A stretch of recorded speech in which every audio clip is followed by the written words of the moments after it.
ಇಡಿ ಇಕ್ಕಳದಲ್ಲಿ ಸಿಲುಕಿದ ಕಾಂಗ್ರೆಸ್ ಶಾಸಕ ಸತೀಶ್ ಸೈಲ್ ವೀರೇಂದ್ರ ಪಪ್ಪಿ ಲಾಕ್ ಆಗಿದ್ದಾರೆ. ನಿನ್ನೆ ಇಡಿ ಅಧಿಕಾರಿಗಳಿಂದ ಶಾಸಕ ಸೈಲ್ ಅರೆಸ್ಟ್ ಆಗಿದೆ.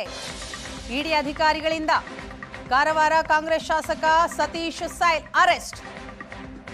ಅಕ್ರಮ ಹಣ ವರ್ಗಾವಣೆ ಕೇಸ್ನಲ್ಲಿ ಶಾಸಕ ಸತೀಶ್ ಸೈಲ್ರನ್ನ ಬಂಧಿಸಲಾಗಿದೆ. ಅಕ್ರಮ ಗಣಿಗಾರಿಕೆ ಅದಿರು ಸಾಗಣೆ ಕೇಸ್ನಲ್ಲಿ ಸೈಲ್ ಆರೋಪಿಯಾಗಿದ್ದಾರೆ. ನಿನ್ನೆ ನ್ಯಾಯಾಧೀಶರ ಮುಂದೆ ಹಾಜರುಪಡಿಸಿ 1 ದಿನ ಕಸ್ಟಡಿಗೆ ಪಡೆದಿದೆ ಇಡಿ. ಆಗಸ್ಟ್ 13, 14ರಂದು ಸತೀಶ್ ಸೈಲ್ ಮನೆ ಮೇಲೆ ಇಡಿ ದಾಳಿಯನ್ನ ಮಾಡಿತ್ತು.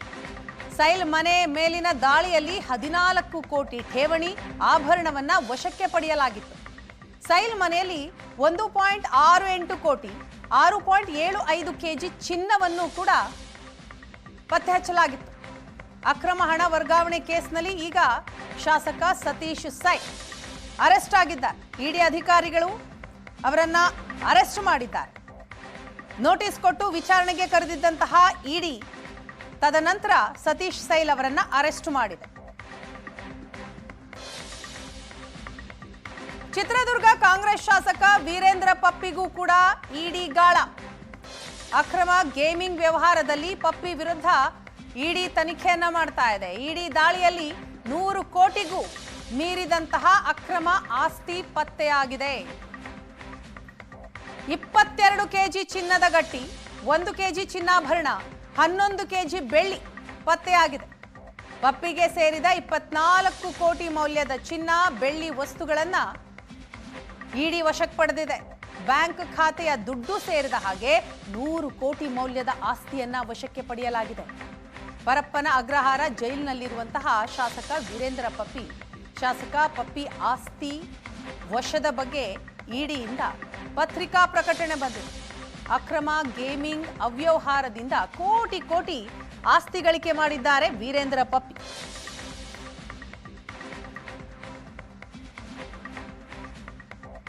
ಈಗ ಕಾಂಗ್ರೆಸ್ ಶಾಸಕರುಗಳಿಗೆ ಇಡಿಯಿಂದ ಶಾಕ್ ಮೇಲೆ ಶಾಕ್.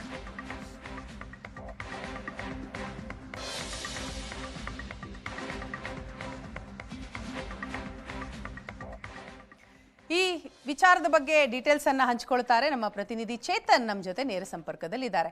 ಚೇತನ್, ಏನಿದು ಕಾಂಗ್ರೆಸ್ ಶಾಸಕರುಗಳಿಗೆ ಒಬ್ಬರಾದ ಮೇಲೆ ಒಬ್ಬರಿಗೆ ಇಡಿ ಗಾಳ ಹಾಕ್ತಾನೆ ಇದೆ. ಸತೀಶ್ ಸೈಲ್, ವೀರೇಂದ್ರ ಪಪ್ಪಿ, ಒಟ್ಟಾರೆ ಈ ಪ್ರಕರಣವನ್ನ ವೀಕ್ಷಕರಿಗೆ ಎಕ್ಸ್ಪ್ಲೇನ್ ಮಾಡ್ತಾ ಹೋಗೋದಾದ್ರೆ. ಹೌದು ವೀಣಾ, ಯಾಕಂದ್ರೆ ಇವಾಗ ಆಲ್ರೆಡಿ ಸತೀಶ್ ಸೈಲನ್ನ ನಿನ್ನೆ ಇಡಿ ಅಧಿಕಾರಿಗಳು ಬಂಧನವನ್ನ ಮಾಡಿರುವಂತದ್ದು. ಅಂದ್ರೆ ನಿನ್ನೆ ವಿಚಾರಣೆಗೆ ಅಂದ್ರೆ ಆಗಸ್ಟ್ 13ನೇ ತಾರೀಕು 14ನೇ ತಾರೀಕು ಒಂದು ಸತೀಶ್ ಸೈಲ್ಗೆ ಸೇರಿದಂತಹ ಕಾರವಾರ, ದೆಹಲಿ, ಗೋವಾ ನಿವಾಸಗಳು ಮತ್ತೆ ಕಚೇರಿಗಳ ಮೇಲೆ ಒಂದು ಇಡಿ ಅಧಿಕಾರಿಗಳು ಒಂದು ರೇಡನ್ನ ಮಾಡಿದ್ರು. ಈ ವೇಳೆ ಸಾಕಷ್ಟು ಕೋಟ್ಯಾಂತರ ಮೂಲದ 1,62,00,000 ಹಣ, ನಗದು ಮತ್ತೆ ಸೇರಿದಂತೆ ಒಂದು 6 ಕೋಟಿಗೂ ಅಧಿಕ ಮೌಲ್ಯದ ಚಿನ್ನಾಭರಣ, ಕೆಲವೊಂದಷ್ಟು ದಾಖಲೆಗಳು ಎಲ್ಲವನ್ನೂ ಕೂಡ ಇಡಿ ಅಧಿಕಾರಿಗಳು ಜಪ್ತಿಯನ್ನ ಮಾಡಿದ್ರು. ಅದರಲ್ಲೂ ಪ್ರಮುಖವಾಗಿ ಬೇಲೆಕೆರೆ ಅದಿರು ನಾಪತ್ತೆ ಪ್ರಕರಣ ಏನಿದೆ, ಈ ಒಂದು ನಾಪತ್ತೆ ಪ್ರಕರಣಕ್ಕೆ ಸಂಬಂಧಪಟ್ಟಂತೆ ಸತೀಶ್ ಸೈಲ್ ಅವರ ಒಂದು ಅಕೌಂಟ್ಗಳಿಗೆ, ಅವರ ಕಂಪನಿಯ ಅಕೌಂಟ್ಗಳಿಗೆ ಬೇರೆ ಬೇರೆ ಕಂಪನಿಗಳಿಂದ ದುಡ್ಡು ಸಂದಾಯವಾಗಿರುವಂಥದ್ದು, ಹಣ ವರ್ಗಾವಣೆವಾಗಿರುವಂತ ವಿಚಾರವಾಗಿ ಸಾಕಷ್ಟು ದೊಡ್ಡ ಪ್ರಮಾಣದಲ್ಲಿ ಹಣ ವರ್ಗಾವಣೆ ಆಗಿತ್ತು. ಈ ಎಲ್ಲ ದಾಖಲೆಗಳನ್ನ ಇಟ್ಕೊಂಡು ಇಡಿ ಅಧಿಕಾರಿಗಳು ಒಂದು ಏನು ಇನ್ವೆಸ್ಟಿಗೇಷನ್ ಅನ್ನ ಮುಂದುವರಿಸಿದ್ರು. ಅದರಂತೆ ರೇಡ್ ಅನ್ನ ಮಾಡಲಾಗಿತ್ತು, ಒಂದು ನೋಟಿಸ್ ಅನ್ನು ಕೂಡ ಕೊಡಲಾಗಿತ್ತು. ನಿನ್ನೆ ವಿಚಾರಣೆಗೆ ಹಾಜರಾಗಿ ಅಂತ ಅಂದ್ಬಿಟ್ಟು ಮಂಗಳವಾರ ನೋಟಿಸ್ ಅನ್ನ ಕೊಟ್ಟಿದ್ರು. ಮಂಗಳವಾರ ಇಡಿ ಕಚೇರಿಗೆ ಸತೀಶ್ ಸೈಲ್ ಅವರು ವಿಚಾರಣೆಗೆ ಹಾಜರಾಗಿದ್ರು ಕೂಡ.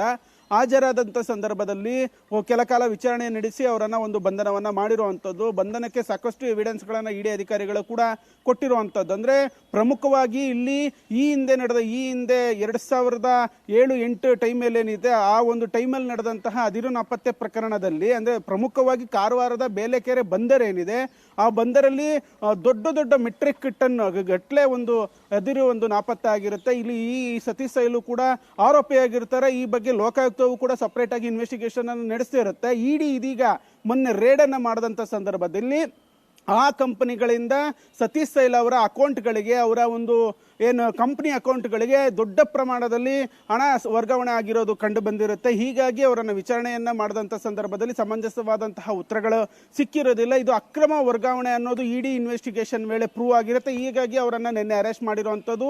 ಅರೆಸ್ಟ್ ಮಾಡಿ 1 ದಿನದ ಮಟ್ಟಿಗೆ ಅವರಿಗೆ ಒಂದು ಜೈಲಿಗೆ ಹಾಕಲಾಗಿದೆ. ಇವತ್ತು ಮತ್ತೆ ಒಂದು ಪ್ರೊಡ್ಯೂಸ್ ಮಾಡಲಾಗುತ್ತೆ. ಪ್ರೊಡ್ಯೂಸ್ ಮಾಡಿ ಅವರನ್ನ ಹೆಚ್ಚಿನ ಏನಾದರೂ ವಿಚಾರಣೆಗೆ ಅಗತ್ಯ ಇದ್ದಲ್ಲಿ ಅವರನ್ನ ಕಸ್ಟಡಿಗೆ ಪಡ್ಕೊಂಡು ವಿಚಾರಣೆಯನ್ನ ಮುಂದುವರಿಸ್ತಾರೆ. ಇದು ಸತೀಶ್ ಸೈಲ್ ಅವರ ಕಥೆ. ಆದರೆ ಇನ್ನು ವೀರೇಂದ್ರ ಪಪ್ಪಿ ಪ್ರಕರಣದಲ್ಲಿ ಆಲ್ರೆಡಿ 15 ದಿನ ಇಡಿ ಅಧಿಕಾರಿಗಳು ಅವರನ್ನ ಒಂದು ಅರೆಸ್ಟ್ ಮಾಡಿ ವಿಚಾರಣೆಯನ್ನ ನಡೆಸಿದ್ರು. ನಿನ್ನೆ ಒಂದು ಸುದ್ದಿ ಪ್ರಕಟಣೆಯನ್ನ ಇಡಿ ಅಧಿಕಾರಿಗಳು ಹೊರಡಿಸಿರುವಂತದ್ದು. ಇದರಲ್ಲಿ 100 ಕೋಟಿ ಮೌಲ್ಯದ ಆಸ್ತಿಯನ್ನ ಇಡಿ ಅಧಿಕಾರಿಗಳು ಜಪ್ತಿಯನ್ನ ಮಾಡಿರುವಂಥದ್ದು. ಅದಲ್ದಿರ ಕೆಜಿ ಗಟ್ಟಲೆ ಚಿನ್ನವನ್ನ ಒಂದು ಇಡಿ ಅಧಿಕಾರಿಗಳು ಜಪ್ತಿಯನ್ನ ಮಾಡಿರುವಂಥದ್ದು. ಒಟ್ಟಾರೆಯಾಗಿ ವೀರೇಂದ್ರ ಪಪ್ಪಿಗೆ ಸೇರಿದಂತ ಸಾಕಷ್ಟು ಸಾವಿರಾರು ಕೋಟಿ ಹಣ ಮತ್ತೆ ನಗದು ಎಲ್ಲವನ್ನು ಸೇರಿ ಎಲ್ಲವನ್ನು ಕೂಡ ಇಡಿ ಅಧಿಕಾರಿಗಳು ಜಪ್ತಿ ಮಾಡಿದ್ದಾರೆ. ಪ್ರಮುಖವಾಗಿ ನಿಷೇಧಿತ ಆನ್ಲೈನ್ ಬೆಟ್ಟಿಂಗ್ ಆ್ಯಪ್ಗಳ ಮುಖಾಂತರ ಪಪ್ಪಿ ಹಣವನ್ನ ಮಾಡ್ತಾ ಇದ್ರು, ವರ್ಗಾವಣೆ ಮಾಡ್ತಾ ಇದ್ರು. ಮತ್ತೆ ಹವಾಲಾ ಹಣ ವರ್ಗಾವಣೆಯು ಕೂಡ ಇನ್ವೆಸ್ಟಿಗೇಷನ್ ವೇಳೆ ಪ್ರೂವ್ ಆಗಿತ್ತು, ಇಡಿ ಇನ್ವೆಸ್ಟಿಗೇಷನ್ ವೇಳೆ.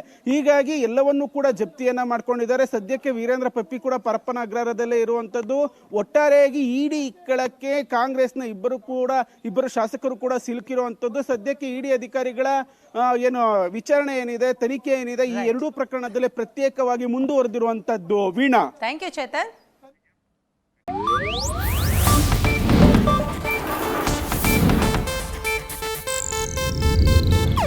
ಇದು ಏಷ್ಯಾನೆಟ್ ನ್ಯೂಸ್ ನೆಟ್ವರ್ಕ್ ಪ್ರಸ್ತುತಿ.